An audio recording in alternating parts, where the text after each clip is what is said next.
कल दोपहर मैं काम से बाजार में पंसारी की दुकान पर गया। मुझसे पहले उसकी दुकान पर एक महिला वहां पर खड़ी थी। उस महिला के हाथ में एक डलिया में लड्डू गोपाल जी थे। हालांकि जो वस्तु मुझे चाहिए थी वह उनकी दुकान पर नहीं थी, परंतु मैं डलिया में ठाकुर जी को देखकर रुक गया।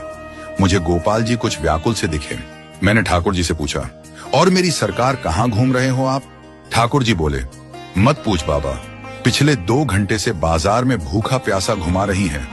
प्यास के मारे मेरा कंठ सूखा जा रहा है। आपने स्वयं गन्ने का जूस पी लिया, 2 प्लेट दही भल्ले भी खा लिए, और मेरी बारी में अपरस की सेवा है। ये सुनकर मैंने कहा, सरकार जल की व्यवस्था तो मैं कर दूंगा, परंतु इस महिला का कैसे करें? इस महिला के सामने कैसे जल पिलाऊंगा? ठाकुर जी बोले, बाबा तू जल लेकर आ, मैं कुछ उपाय बताता हूं। मैं पास में ही एक दुकान पर गया और एक पानी की बोतल ले आया। ठाकुर जी बोले, अब इस महिला को बोल यह अपना पर्स चाट वाले की दुकान पर भूल कर आई है।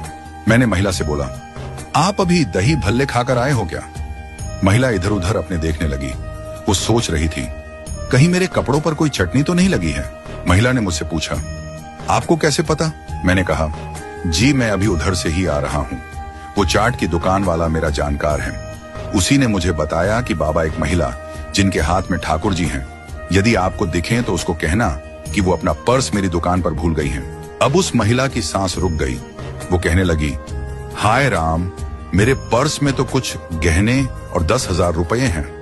उसने आप देखा ना ताप गोपाल जी को पंसारी के काउंटर पर रख तुरंत भागी।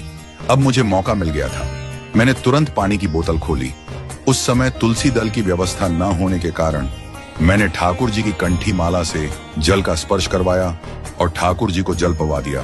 ठाकुर जी बोले, बाबा अब जान में जान आई। कुछ देर में वो महिला सामने से आती दिखाई दी। मैंने ठाकुर से कही, सरकार यदि आपकी आज्ञा हो तो इसे 2-4 अच्छी सुना दूं।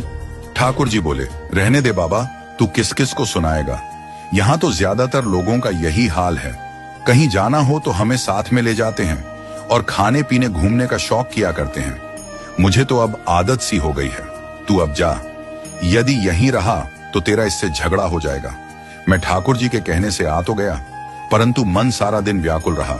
मेरा आप सभी से हाथ जोड़कर विनम्र निवेदन है कि कहीं ऐसा तो नहीं कि आप भी ऐसा ही कर रहे हो, क्योंकि सेवा में किसी प्रकार का अपराध करने से तो अच्छा है कि सेवा ना ली जाए। क्यों झूठे हाथ झूठे मुंह मेरे ठाकुर को लेकर घूमते हो, केवल आडंबर के लिए, एक दूसरे की देखा देखी। मत दुखी करो यूं डलिया में ले जाकर मेरे गोपाल जी को।